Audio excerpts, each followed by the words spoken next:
સૌથી પહેલા આપણે પહેલા શીખવાડ્યા હતા 5 એલિમેન્ટ. 5 એલિમેન્ટ ઉષાબેન બોલ શકે. પહેલું કયું એલિમેન્ટ આપણે શીખવાડ્યું હતું?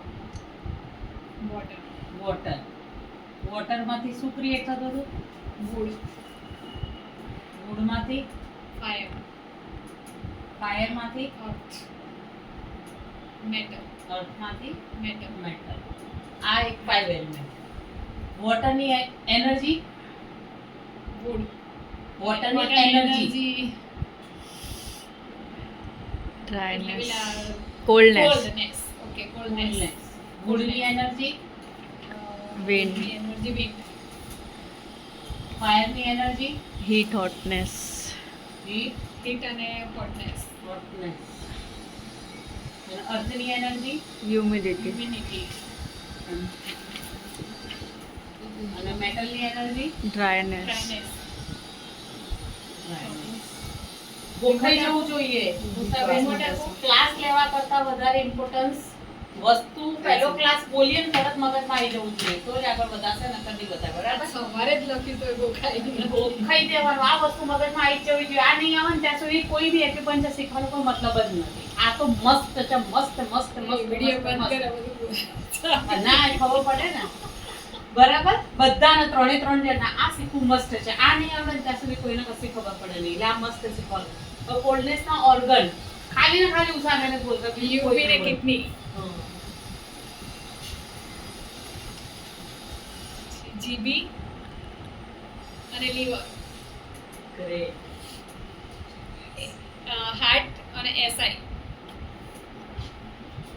બીજા પેરિકાર્ડિયમ અને triple organ.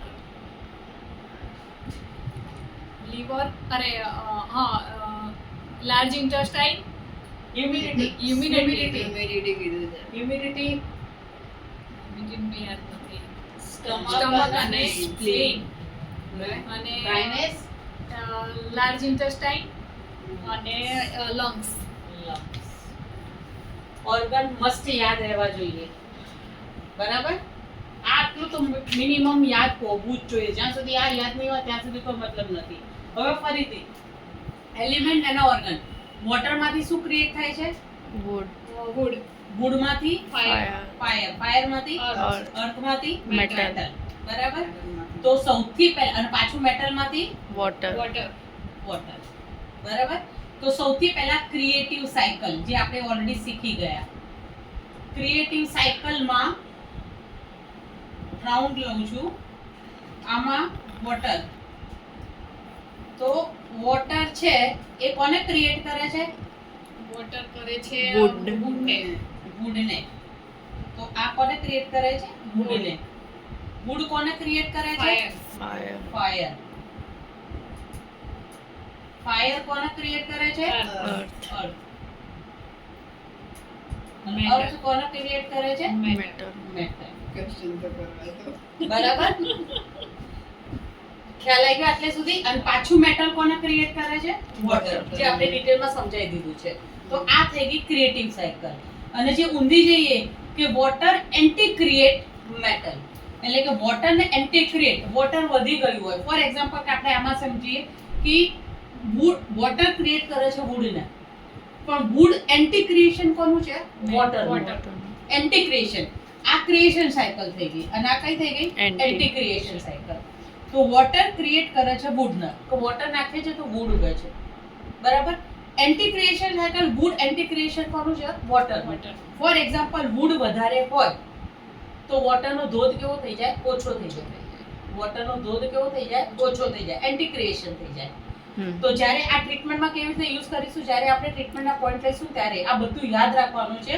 Creation cycle, water create the wood, પણ એન્ટી ક્રિએશન કે આ વધી ગયું છે, આને વધી ગયું છે એટલે આ શું થઈ જશે? ઓટોમેટિક ઓછું થઈ જશે. આ ઓટોમેટિક ઓછું થઈ જશે. હવે આમાં ટ્રીટમેન્ટમાં કેવી રીતે લેવાનું?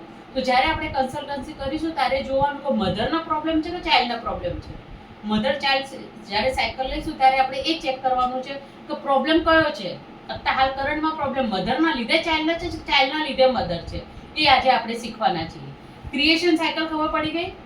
આમાં ઓર્ગનમાં બી હું તમને ક્રિએશન સાયકલમાં કેવી રીતે ડિસાઈડ કરવાનું. ક્રિએશન આમ કરીએ એટલે ક્રિએશન અને આમ કરીએ તો હા, એન્ટી તો હવે ક્રિએશન. અહીંયાથી ધારો કે વોટરનું એન્ટી ક્રિએશન મેટલ આવે, હમ. મેટલનું અર્થ આવે, Earth. અર્થનું ફાયર આવે, Fire ફાયરનું નું વુડ wood આવે, આવે. વુડનું પાછું વોટર. વોટર આવે, બરાબર? Anti creation cycle. હવે મધર અને સન બતાવ્યું હતું, તો વોટર શું છે? વુડનું વોટર વુડનું વુડનું વોટર Mother. શું છે? Mother. મધર, બરાબર? અને વુડ વોટરનું શું છે? વુડ વોટરનું સન વોટરમાં ગણીએ તો વોટરનો દીકરો કયો? Wood wood. વુડ. અને વોટરની મધર કઈ? Metal metal. ખબર પડી? Water mother of the wood. અત્યારે હાલ શું યાદ રાખવાનું છે? વોટર એની પહેલા તમે ક્વેશ્ચન જ ખોટું બોલ્યા ને પછી આ લોકોએ જવાબ બી ખોટો આપ્યો. કેવી રીતે?